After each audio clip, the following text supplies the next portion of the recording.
Vous avez vu ce qui vient de sortir là en février 2024.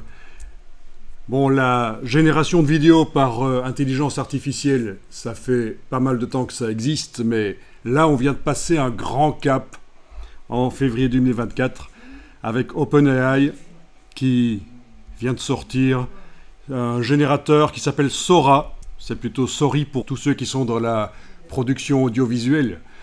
Vous allez voir, c'est absolument la folie.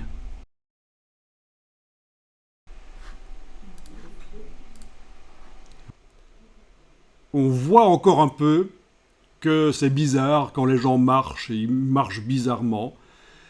Ça se voit encore un peu que c'est de l'intelligence artificielle. Vous avez vu la fille, elle avait plus de bras à un certain moment. Donc évidemment, c'est encore perfectible, mais d'ici 1 ou 2 ans, 2025-2026, vous ne verrez plus la différence entre une vidéo par intelligence artificielle et une vraie vidéo. C'est la catastrophe évidemment pour la production audiovisuelle, sauf peut-être pour ceux qui font du local, qui filment en local, qui font des brochures pour le local, qui font des sites web pour le local. Ils s'en sortent toujours mieux quand il y a comme ça des choses assez importantes qui sortent. Les entreprises locales, les activités locales, les entreprises publiques locales. Vous voyez, ça c'est assez dingue, c'est la nouveauté de février 2024.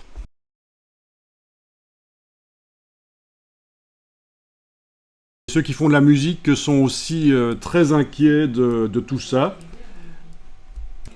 Oui, mais même la composition, c'est pas seulement remplacer un chanteur par un autre, mais la composition musicale maintenant, que ce soit en musique classique, acoustique ou en EDM, ça évolue, ça existe déjà.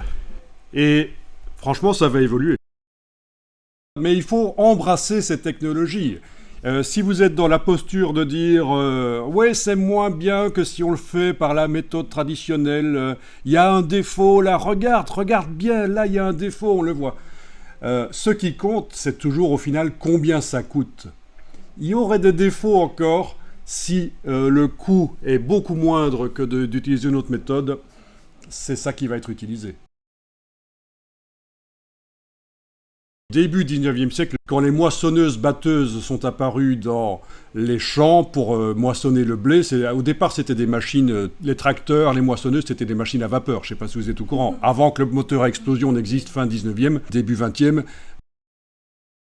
tout le monde était contre en fait, voilà, sauf certaines personnes qui s'y sont mis. Et donc je disais, OpenAI est en train de faire un appel à fonds d'investissement pour développer la vidéo générée par intelligence artificielle. Alors tenez-vous bien, combien est-ce qu'ils veulent d'argent pour développer ça? Je vous le dis, 7000 milliards de dollars. On ne parle pas de 7000 millions.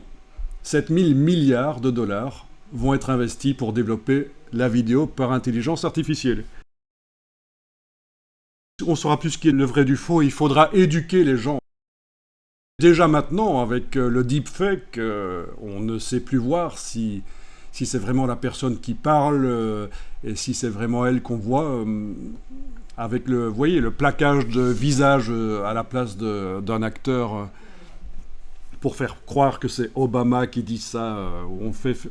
Et le pire, c'est que on en est à un stade où apparemment les foules ne tiennent pas trop compte de savoir si c'est vrai ou pas ce qu'ils voient.